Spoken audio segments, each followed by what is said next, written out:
এই বাংলাদেশে বর্তমানে জামাত ইসলামের থেকে বড় জালিম আর কেউ নয়।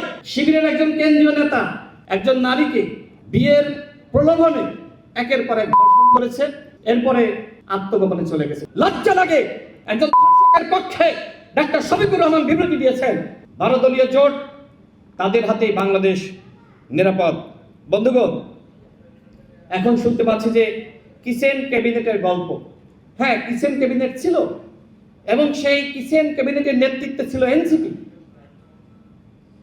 অন্তর্বর্তীকালীন সরকার ছিল এনসিপির সরকার। ডক্টর মোহাম্মদ ইউনূস তিনি এনসিপির পরামর্শ ছাড়া কোনো কাজ করতেন না। তিনি বলেন নাই যে এই তরুণদের অনেকে মন্ত্রী হবে। কিভাবে সম্ভব? যদি একটি দল সরকার গঠন না করে তাহলে মন্ত্রী কেমনে হবে? তার মানে জামাত এবং এনসিপিকে সরকারে বসাবে আর বিএনপিকে অপোজিশনে বসাবে। এই চক্রান্ত ছিল ডক্টর মোহাম্মদ ইউনূসের। কিন্তু এদেশের জনগণ সেই চক্রান্তকে রুখে দিয়েছে। এদেশের জনগণ বিএনপিকে ভোট দিয়ে ক্ষমতায় এনেছে। বিএনপি এখন দেশ পরিচালনা করছে, জনগণের ভোটে ক্ষমতায় এসে দেশ পরিচালনা করছে। সুতরাং বিএনপির বিরুদ্ধে চক্রান্ত ষড়যন্ত্র করে পার পাওয়া যাবে না। বিএনপির লক্ষ কোটি সমর্থক রয়েছে, বিএনপির হাজারো নেতাকর্মী রয়েছে। এই ষড়যন্ত্র, এই চক্রান্তকে তারা রুখে দেবে ইনশাআল্লাহ। আমি বক্তব্য বাড়াবো না, যেহেতু এখানে আমাদের মাননীয় মন্ত্রী আছেন এবং আমাদের প্রধান আলোচক সহ নেতৃবৃন্দ আছেন, তারা বক্তব্য রাখবেন। আমি সর্বশেষ বলবো, বর্তমানে দেখেন নাই জামাত শিবিরের রাজনীতি? শিবিরের মান হলো ধর্ষণ করে আত্মগোপনে চলে যাওয়া। শিবিরের একজন কেন্দ্রীয় নেতা একজন নারীকে বিয়ের প্রলোভনে একের পর এক ধর্ষণ করেছে, তার ভ্রূণ নষ্ট করেছে, এরপরে আত্মগোপনে চলে গেছে, বিয়ে করবে না এই জন্য। এবং সে আত্মগোপনে চলে গিয়ে বলছে যে আমাকে গুম করা হয়েছিল। লজ্জা লাগে।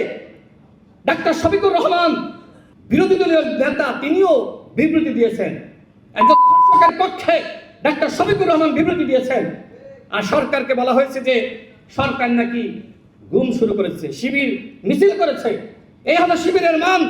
ধর্ষণ করে আত্মগোপনে চলে গিয়ে সরকারকে দোষারোপ করা, গুমের নাটক সাজানো, এইসব করে ভাওতাবাজি করে সরকারকে দোষারোপ করা যাবে না। আজকে তারা, আমরা লক্ষ্য করছি, তারা ভিকটিম সাজার চেষ্টা করছে। অথচ আপনারা ফেসবুকে দেখেন নাই এই বাংলাদেশে বর্তমানে জামাত ইসলামের থেকে বড় জালিম আর কেউ নয়। তারা এখন কথায় কথায় গালিগালাজ করে, আমাদের বাক স্বাধীনতাকে হরণ করতে চায়, আমাদের বিরুদ্ধে নানান অপপ্রচার। এগুলো কেন করে? যাতে করে আমরা আর বক্তব্য না দিই, চুপ হয়ে যাই।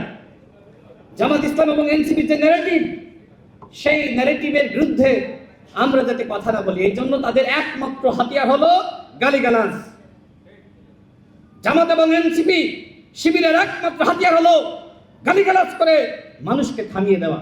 কিন্তু আমরা কি থেমে যাবো? বন্ধুগণ, আমাদের স্লোগান সবার আগে বাংলাদেশ, আর ওদের স্লোগান হলো সবার আগে পাকিস্তান। ওরা অখণ্ড পাকিস্তানের স্বপ্ন দেখছে। আর